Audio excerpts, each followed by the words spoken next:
whatever you want to call it, residential designer, Yeah. architectural designer. It's all fine. Well, then it's my pleasure to introduce to you today Devin Way of Streamline Design, who is arguably one of the best architectural designs. I'm sorry, designers, not an architect, in San Diego area, but I would say the state of California as well. Devin, it has been my pleasure to get to know Devin even more on the Building Industry Association Committee on Utilities and Infrastructure, where he has led the committee on particularly the power permits, but also looking into a whole bunch of other really cool issues. Devin is famous for his ADUs, but he also does a whole bunch of other stuff. Devin, tell me what you're up to these days. Yeah, so as Meredith, as you're mentioning, we're not just ADUs. It's basically anything residential. We dabble in some commercial as well, lots some TIs. But our bread and butter is anything residential, whether it be a brand new home of construction, custom design, or ADU remodels, additions. Anything residential. That's right up our alley. That's great. That's great. And you're telling me that you're getting a lot of calls lately about getting unpermitted things, ADUs, additions, whatever, permitted. Can you talk about what are the rules on that and what are you seeing out there? Yeah, so we actually have a very high percentage of our leads coming in for code compliance. I don't know if it's because we have great marketing or nobody else wants to touch them. I know they can be a touchy subject, and a lot of companies won't touch code compliance because they can be chock full of some unknown variables and rabbit holes to go down. But it is a big item, not just for ADUs, but even just additions and any work that needs a permit to be done without the permits.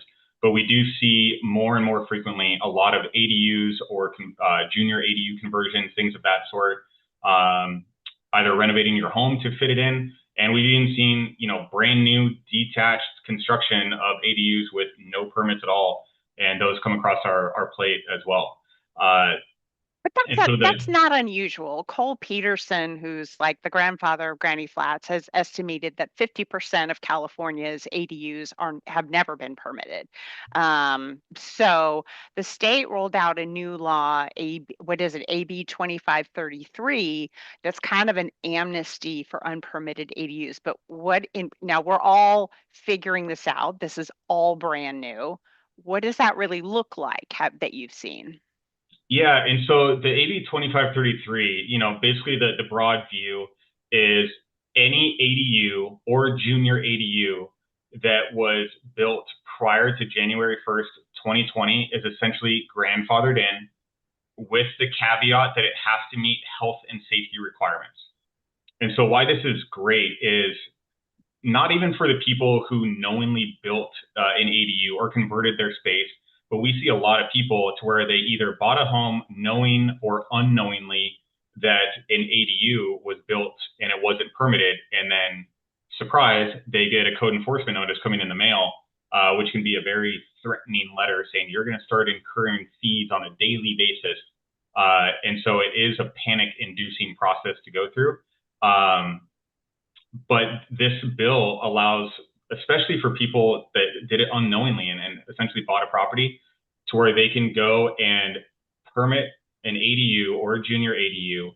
We call it like permit in the rears, and get that structure permitted. And that way you could use it. You can get the city off your back. And really, where that comes into play a lot is well, I would say the main caveat against it is health and safety. The biggest question that I have and that a lot of us have is what is health and safety and who determines health and safety? A lot of the regulations where it lets you kind of squeak by not under the radar, but maybe where you're grandfathered in and you're existing non-conforming would be for zoning regulations. And the zoning regulations are really what tell you where you can build it, how high you can build it, what you can build. All of these things are really dictated by the zoning regulations, where the building department, the fire department, the engineering department, a lot of these other departments, they're the ones who go into like the structural analysis, making sure that you have fire egress, things of that nature. And so really, if an inspector comes in, knowing what they perceive as health and safety issues, some of the obvious ones, like if you don't have an egress window in your bedroom to be able to evacuate in a fire, have the clearances not only of the window and not only of the landing outside the window, but then a path to get out to the street, that's a very obvious health and safety concern. But other elements, it's a little bit tougher to gauge because really the whole code outside of zoning, which is kind of what you can build and where, really the whole code is all about health and safety to make sure that things are built properly. So where is that line actually drawn? We've had some inspectors come in and they want to open up everything. They want to open up the walls to see what your insulation looks like because it may be old and outdated. They may want to have you tear out the floor and core drill through the concrete to see if you have a water vapor barrier or what size the rebar is. And so a lot of times these inspections can be very invasive and very costly to where sometimes, and we've had this happen in some cases, to where it is cheaper to demolish the entire structure than to go ahead and make the renovations to get it up to speed. So things like, again, where is that line drawn of health and safety? From the inspector's standpoint, he may want to say, well, let's core drill through the concrete. If the plans call out 3/4 inch rebar and you only have 1/2 inch, is your foundation going to crack and crumble and is the building going to fall in while you're sleeping? Is excessive? Yes. Could they have a stance on that? Technically, yeah. Or, do they core drill to see if you have a water vapor barrier between your subfloor and your slab on grade? A wild scenario. Oh, if there's moisture coming up, then it can create mold and black mold, and then that's going to create a health concern for the tenants living in there. Technically, could that be an issue? Yeah, but does that meet the core foundation of what the state is calling health and safety items to abide by? And so I think that's our biggest question and one of the biggest concerns about not going through it the right way, or buying a property and find out that this was already built without you knowing. So the biggest takeaway is make sure you get your permits done because they're really starting to enforce that. Also, FYI, I've heard on the insurance side, let's say if you have a fire in an unpermitted ADU and the insurance company found out you built it and never permitted it, you may be 100% liable. Insurance company may not pay it out, which is scary. Yeah. How are the municipalities finding out about these violations out of the blue? Most of the time it's a neighbor. The neighbor calls. Jeez. We've had situations. We have one right now. We have an existing client going through we're going through design development right now for a detached ADU in the back. Meanwhile, in the midst of our project, she was served a code enforcement notice for a basement renovation that was done years ago.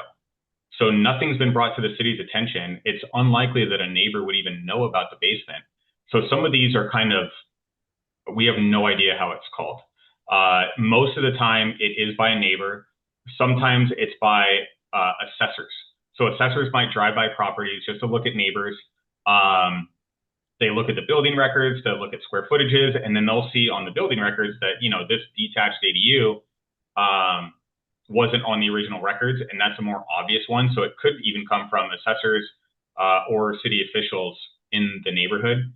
But outside of that and neighbors calling, it's honestly kind of an unknown. I would say it's less likely or unlikely to where if you, let's say, buy a home, you don't know if something's permitted or not, and you go to the city and say, hey, I want to know if this is permitted or not. It's an unlikely scenario. I wouldn't call it impossible, but unlikely that someone who's there to provide information is going to then report you to the code enforcement division just because you asked a question trying to do it proactively. But whether you bought the home and it just happened to be illegal, or if you intentionally built something without permits, either way, the city is going to treat you the same, even if you're going about it proactively, even if you're trying to do the right thing. they're going to treat you the same way as someone who's slumlording a property and built all these things illegally, because they're looking at it as the code, and there's really not a whole lot of leniency on if you're trying to do the right thing or not, unfortunately. Okay, okay. So let's say let's say you've bought a property and you're not sure something is permitted. How do you find out about that? What's the best approach for a homeowner, a property owner, without tipping off the municipality? I wouldn't even go to the municipality. So the easiest way to find it and how we justify it to the city, because a lot of times when we get these code enforcement notice, you basically have two options. I want to backtrack just a little bit. So the Yeah. code enforcement notice, it provides you two options. One, get it permitted. Two, bring it back to the existing conditions. If you buy a home and there's illegal work done, you don't even know what the previous conditions were. All you see are the, quote unquote as-built of what's currently there. And so the easiest way to kind of figure out if work is done illegally or not is to look at the building records. So you can call the county assessor's office, or whatever records department is in your jurisdiction. Typically, it's through the county. Pull the building records, and you're not typically going to find floor plans to see exactly what was there. But just by looking at the description of what's there, the bed, bath count, and the overall square footage of the home, then you should be able to gauge what's illegal or not. And how you would gauge that is if you have a 2,000 square foot home, with a 3-bed, 2-bath, for instance, and you spot that there's an extra 300, 400, 500 square feet, then that's the easiest way to spot it. But until you actually get floor plans of your whole home, it's going to be really hard to gauge. Is my home, without looking at plans, is it actually 2,000 square feet or is it 2,200 square feet? Really, the only way to do that is to either measure the outside of the home. But if you have multiple floors, it just gets more and more complicated. So without having as-built of what your floor plan currently looks like compared to the building records, it's really difficult to tell. And I think that's where a lot of people get in trouble. Outside of that, without tipping off the city,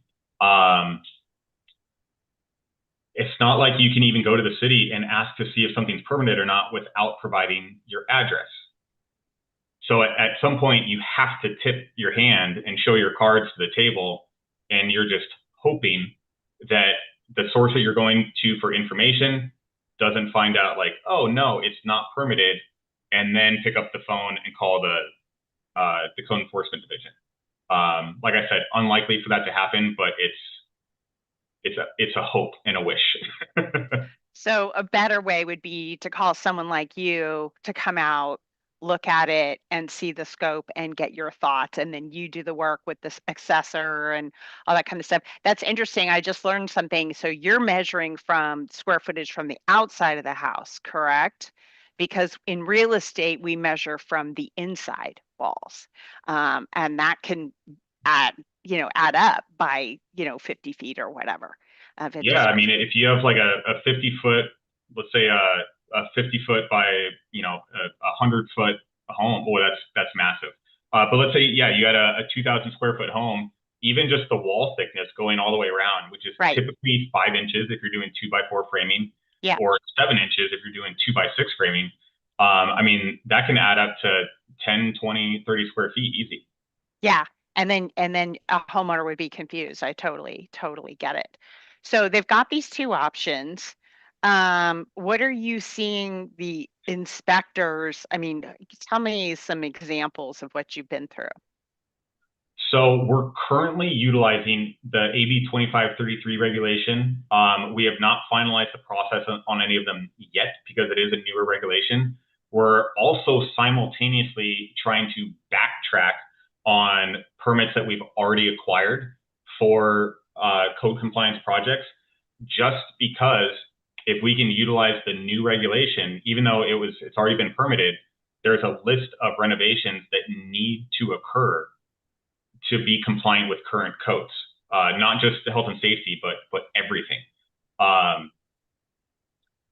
So again, we haven't finalized the AB 2533 yet to see what that difference is. But what I am seeing on, typical code compliance is, and a lot of it really, really depends on the inspector, what kind of mood they're in, if they had a big enough breakfast, who knows?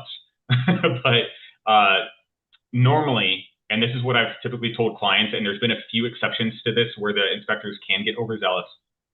Typically, you'll see that if an inspector comes in, they see that the home is built well.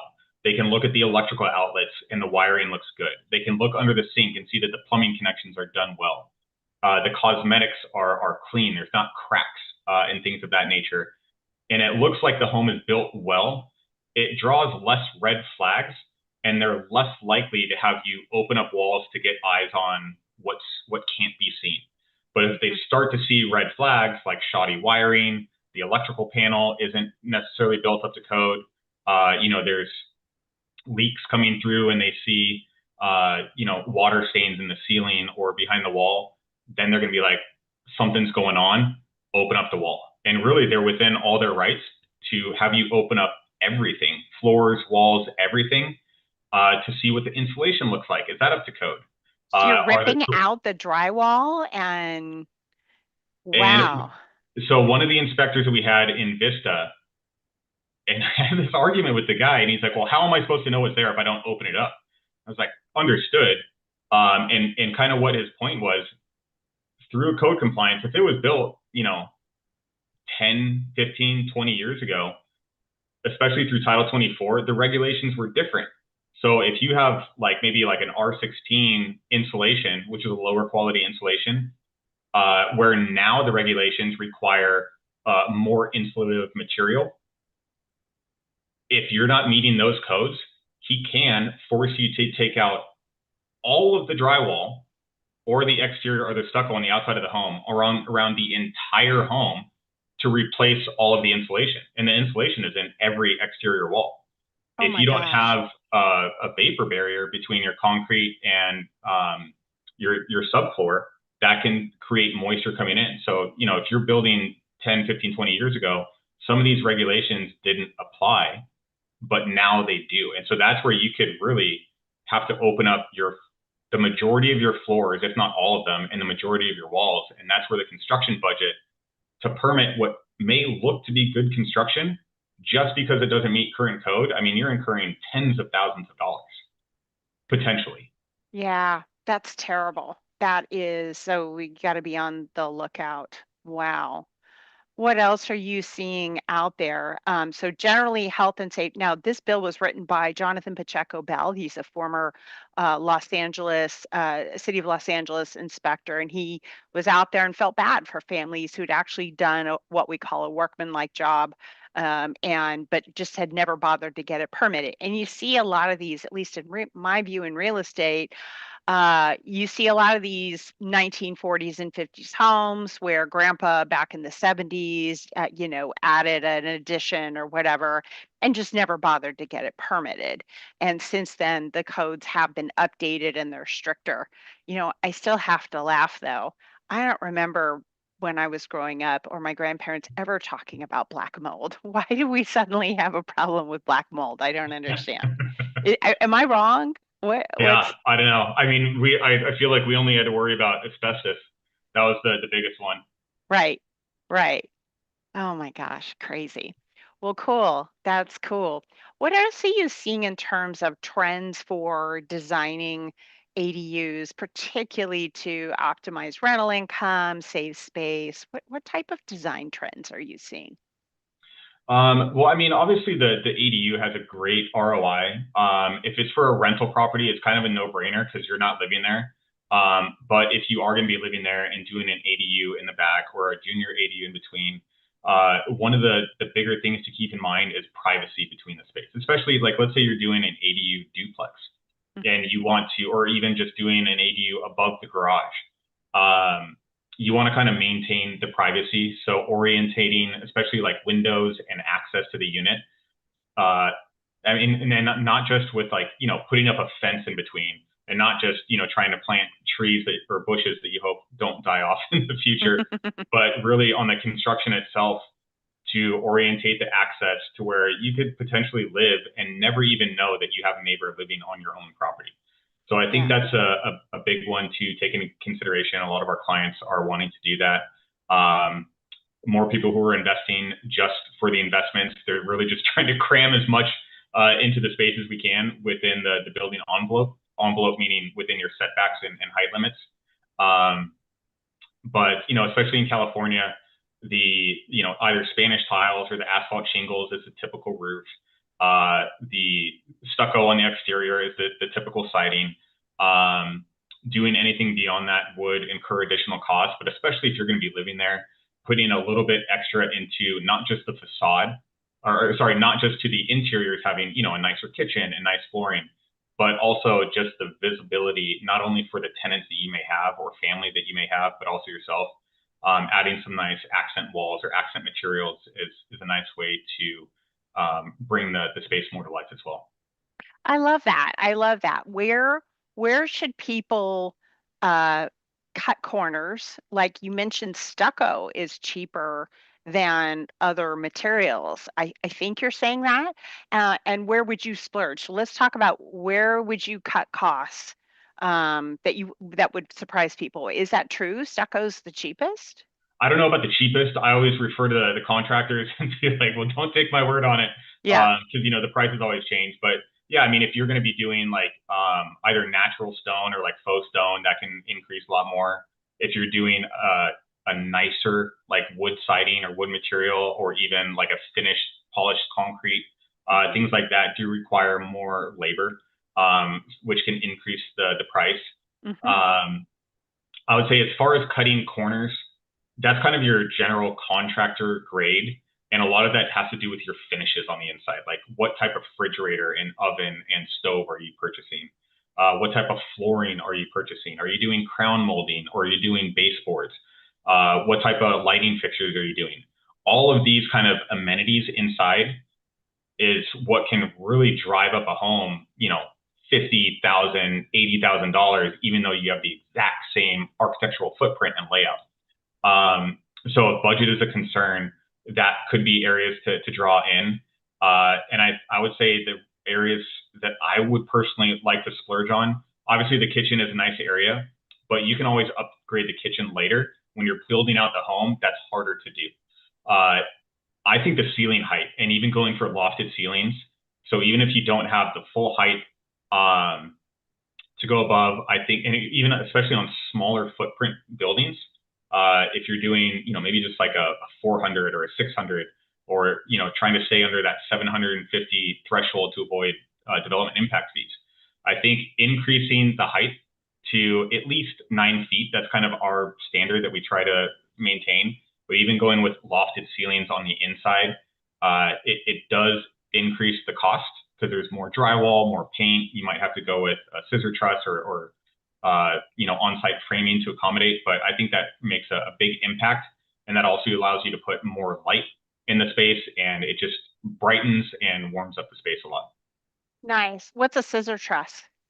Um, so a scissor truss is basically, if you have a standard truss, it's almost like just a straight triangle, where Hmm. a scissor truss is almost like two triangles where they both come up and meet in the middle, and it allows you to have a vaulted ceiling in the middle. It's at a Mm. different pitch than your roof. So if your outside pitch is this, your inside ceiling might be more like this.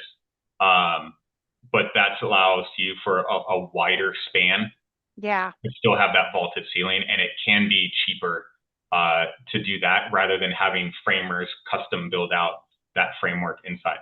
Yeah, I've heard that the trusses can really cost a lot if they have to hand build a truss or anything like that. That's pretty cool. And then you can have with the scissor truss have those pretty beams that can go across inside the home. Yeah. So I mean, if you just look up different truss types, there's there's probably about a dozen different types. Hmm. But yeah, the scissor truss typically, if you're going to have exposed beams, I would say that would be more of standard framing, or just a standard kind of triangular truss. The Hmm. scissor truss is if you wanted is more applicable if you wanted to have a clean drywall on the inside with maybe some recessed LED can lights. And so yeah, that's more of like a clean ceiling, finished ceiling. Nice. Very nice. That's cool. And Um, the last thing I would mention though, especially when it comes down to budgeting, and I pitch this to all the clients, is obviously there's a budget, there's a hard budget, and then there's things where like maybe there's a little bit more of a push. And you really want to do stay within budget, because even during, especially during design, because in construction, things happen, you want to have a bit of a cushion. But if it's about adding a little bit more space to make the space more comfortable, a phrase, and I don't know where I got it from, but I coin it probably on a daily basis. It's on my LinkedIn profile, is like, big and bold. It's hard work is lost for lack of a little more. Meaning yeah. you're going through all the effort and all the money. I mean, you're spending months of time, tens, if not hundreds of thousands of dollars to build something. And especially if it's for yourself or for family, or even for a renter to get better ROI, kind of stopping a little bit short, to where if you're talking to yourself in 5 years or 10 years and looking back on this moment and you're like, damn, I really wish I would have just, pushed it out another couple feet. I really wish I would have just, spent the extra money to raise that ceiling. Yeah. To where you're not kicking yourself down the road. So yeah, hard work is lost for lack of a little more. It's just that little bit more of effort. Obviously, you still need to stay within budget, but something to keep in mind. And especially working with you to finance and find some options that you may not have even known were possible. But yeah, I would say that's a big thing going through design that I try to push within reason. Does it help you when clients come to you? Does it help you to know what their budget is and what their payment expectations are? Yeah, I mean, it's good for us. I think, for architects or designers or, anyone developing the plans, we don't know exactly how much something's going to cost. We just don't. If we did, we'd be lying. That's a jack of all trades, master of none. We have a rough estimate of what it would take. So I think the most critical thing moving into a project is, one, figure out what your finances are. Second, talk to a contractor with a rough idea of what you'd want to do. Because even if you have a budget, let's say of, $600,000, you're not going to know what 600,000 is going to do. Your designer is not going to know what 600,000 is going to do. I mean, we do within reason. Contractors are going to have the best estimate of a price per square foot and finishes of how far your money can take you. And then that will give us the information that us as designers need, so that we don't go too far overboard. I love that. Wait, this is important. Most people assume you go to the architect, then the contractor, and then the finance person. I've always argued, obviously, finance is up front to figure out what your budget is, but you're saying go to the contractor even before they come to you. Is that correct? Yeah, so there's basically three critical times that I prefer to, or I recommend clients to talk to a contractor. One is at the very beginning, and that's where you're going to get, a rough ballpark. I throw it, spaghetti at the wall, see what sticks. That's kind of more on like a price per square foot, which again can vary significantly depending on finishes. Right. But that initial estimate, the spaghetti at the wall, that kind of gives a general framework so you can figure out your scope of work. Are you going to be doing, 700 square feet? Or are you going to do 1,000 square feet? Or are you going to do 2 bedrooms? Or are you going to do 3 bed or like 4 bathrooms? And then going into design, developing the plan set, maybe even before talking to engineers, to have the contractor take a second look to be like, oh, no, your architect is going way overboard. We can't cantilever this out 8 feet. That's going to blow the budget. So maybe at that time, but I would say that the second most critical time is after you've gone through design, then also after you've gone through engineering, just before you go to submission. Because now what the contractors have is not only the layout and the square footage, but they have the structural plans and details that's going to call out what size beam you're going to have, where the shear walls are going to be, what the foundation is going to look like, and the footing depth. So once you get all the engineering, that's going to provide a lot of information to the contractors to give you an actual bid rather than, or I would say a true estimate rather than a rough estimate.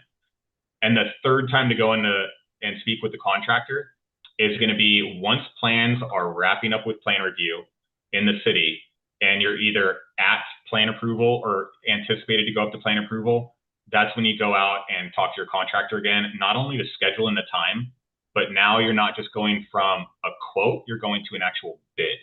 Because the timeline of going through an ADU or custom home or anything else, it can vary anywhere from like 6 months to a year, or honestly, even more. I'd say average is about 8 months, but it can exceed a year.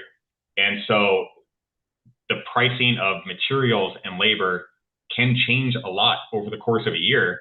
So the estimate that you got, even after engineering, at the start of submission, it might change 5, 10, 15%, which again can change the outlook of the whole project.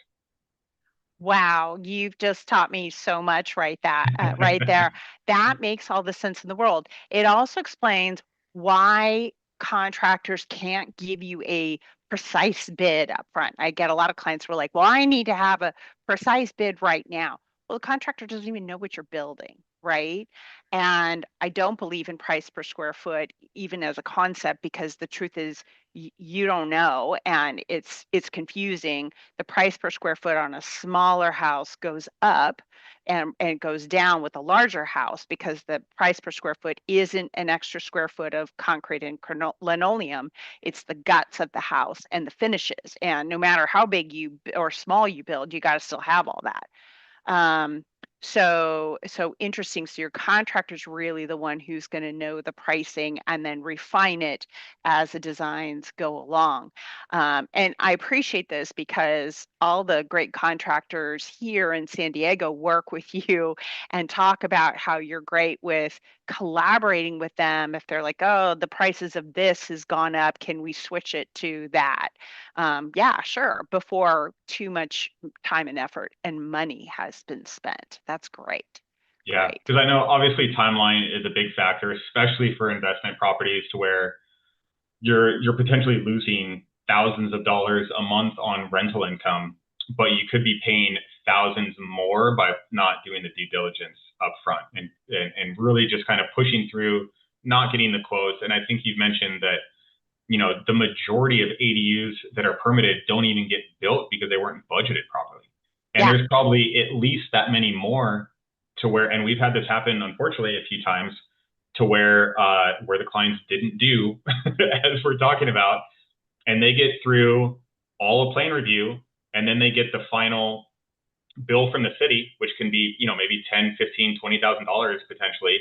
And then they get the updated quotes from the contractors, and they're like, I'm not going to pay the city, 15, right. $20,000 if I'm not going to pull permits. So I think there's also beyond permitted projects that don't get built. I think there's a lot that get right up to that that phase of issuance to pull the permits, and they kind of stop the line right there, which doesn't even fall within those statistics. Yeah, absolutely. It definitely there's a lot of fallout after permits. The data from the California Department of Housing and Community Development seems to show that on average, at least 75% of ADUs that get permitted never get built. Whitney Hill of Snap ADU was looking at San Diego data, and it's a little better at 50%, but still, that's a lot of wasted time. I just had a client this week up in the Half Moon Bay area that had dropped like 40, 50,000 on architectural designs for a two-story ADU, adding structural engineering.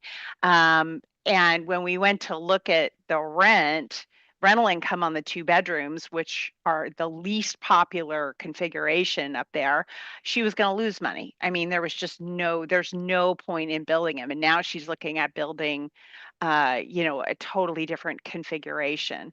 So it's such a shame to see so much wasted money and effort. She's hoping she can reuse the foundation plans, but that's about it. So, okay, cool. That's cool.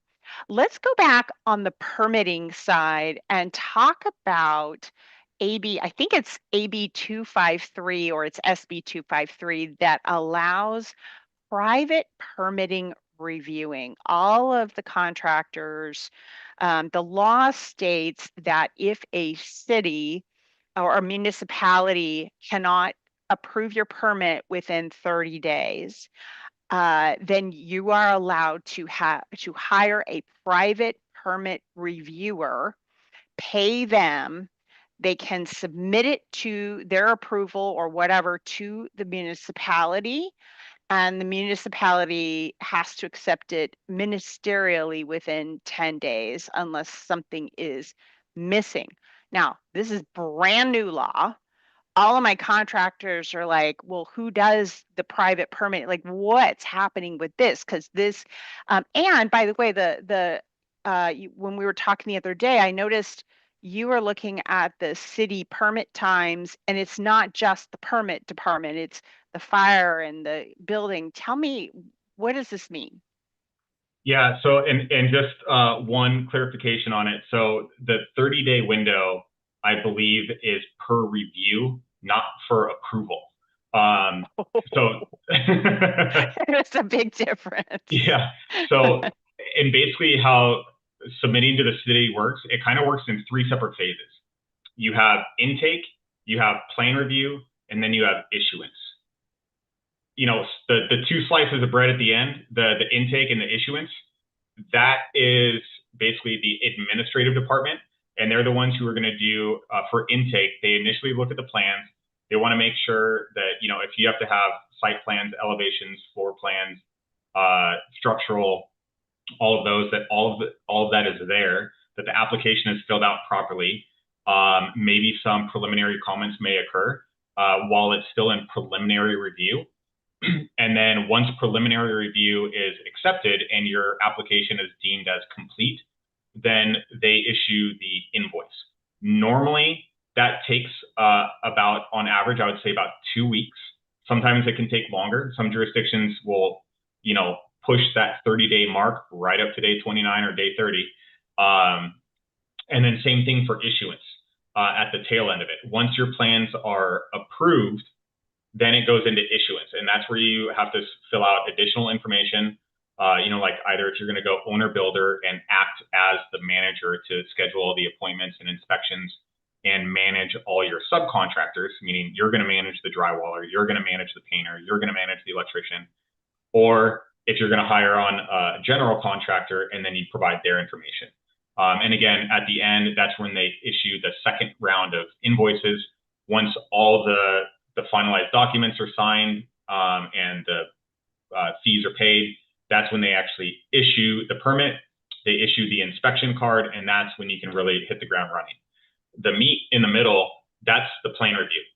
And so the threshold is about 30 days that they have to complete their review and provide their comments. Once the comments come back, then it's generally going to take somewhere between 2 to 3 weeks, depending on what the comments are and who you're working with, both for engineers and designers to address those comments and then resubmit. So each cycle between the reviewers doing their review and your designer and engineers making revisions typically is within 6 to 8 weeks for a full, I would say, cycle of review. And that's where if you're going through 3 rounds of review, that's 6 months of just review, and then you've got a couple weeks of the bread on the outside for issuance and intake. That's where my average of 8 months comes in. So as you're going through, if they anticipate that it's going to take longer than 30 days, that's where you can find a private third-party reviewer to review their plans, and you don't necessarily, you still have to go through the city, but you're not using their reviewers and you're not using their third-party reviewers, like Interwest, for example, is a common one. If it's less than 30 days, if they anticipate that it's only going to take, 25 to 28 days, I don't think you're allowed to use your own. It's only if it exceeds. I think the question would be, so City of San Diego, for example, they have some departments, and just to clarify briefly on this, when you submit to the city, it's not one department reviewing the plans. They'll send it to addressing, to zoning, to combined review, to structural review, to fire review, to historical review. And all these different departments look at different areas of the code. And so some of these departments might finish their review in 2 weeks. Some of them are estimated, like structural, to take almost 2 months.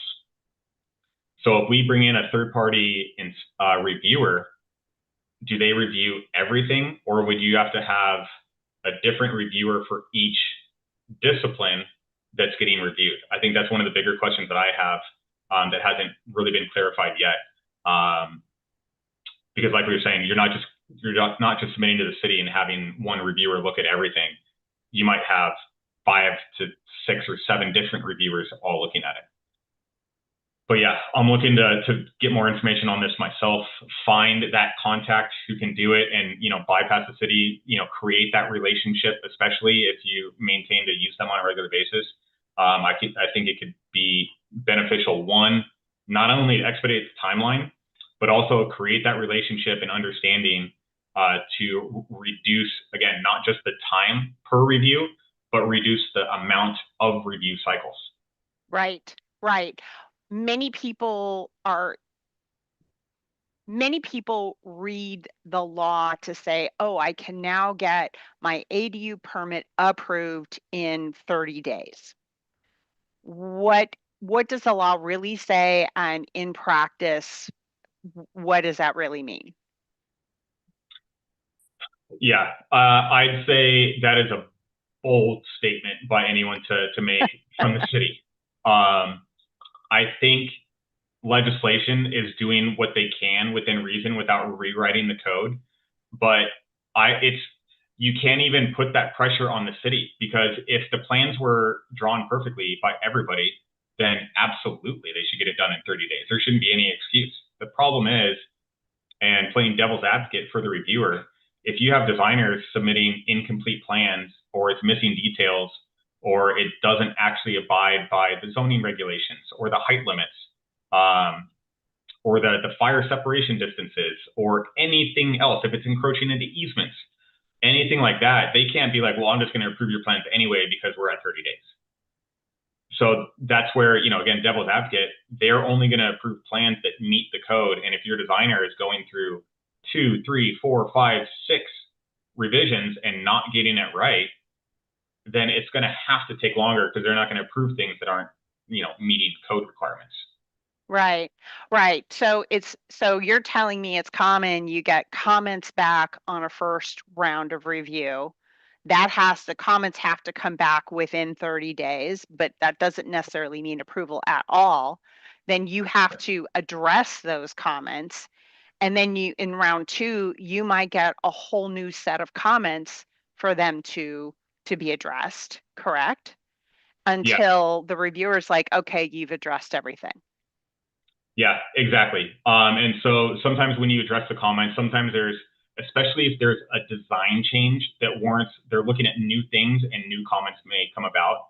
We do see, unfortunately, even if there are no design changes and we address all of the comments 100% and all of those comments are cleared, we're still getting brand new comments. It's not an uncommon thing at all to get brand new comments, even though you have already addressed everything that was already provided to you, which is unfortunate and frustrating, because it adds more and more cycles. Hopefully not more and more, but it does add additional cycles. I'd say over the past 15 years of going and dealing with city and county, and both for commercial and residential, I've only seen one time ever that we submitted plans and it was approved right away. Once. And then after it was approved, the client decided he wanted to make a design change anyway, so we had to go back to the city. Oh no! There's another takeaway. Don't change designs mid-process. Oh my God. But yeah, hundreds of applications. We've only seen it once, and it was just for a simple addition that they were doing. Our lofty goal is only 2 rounds of review, meaning we submit, we get comments back, we address those comments, and then we move and get it approved from there. That's a pretty lofty goal as well. Our realistic goal is a total of 3 rounds of review. So you submit, and then you submit a revision 1, and then you submit a second revision, and then it gets approved. That's really the most realistic goal, I think, not only for us, but a lot of our peers. It can go longer. It's unlikely to go faster. They do have the county pre-approved plans, which really it's only from the walls inward that are approved, you still have to go through and develop custom site plans, custom foundation. And so there still may be some comments related to that, especially with engineering, especially if civil is going to be involved.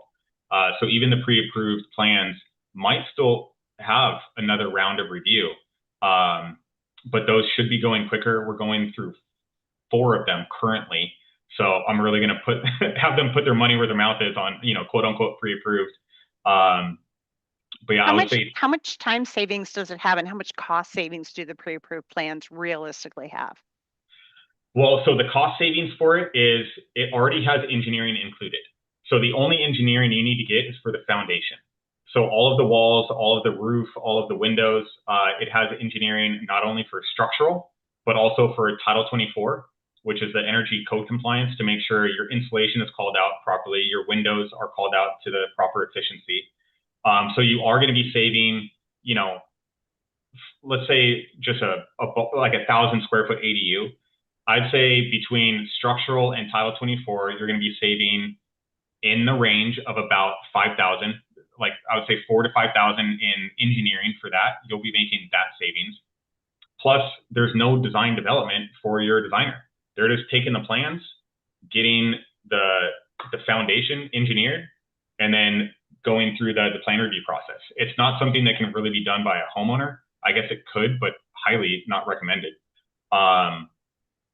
But you are saving thousands of dollars by omitting custom design and custom engineering.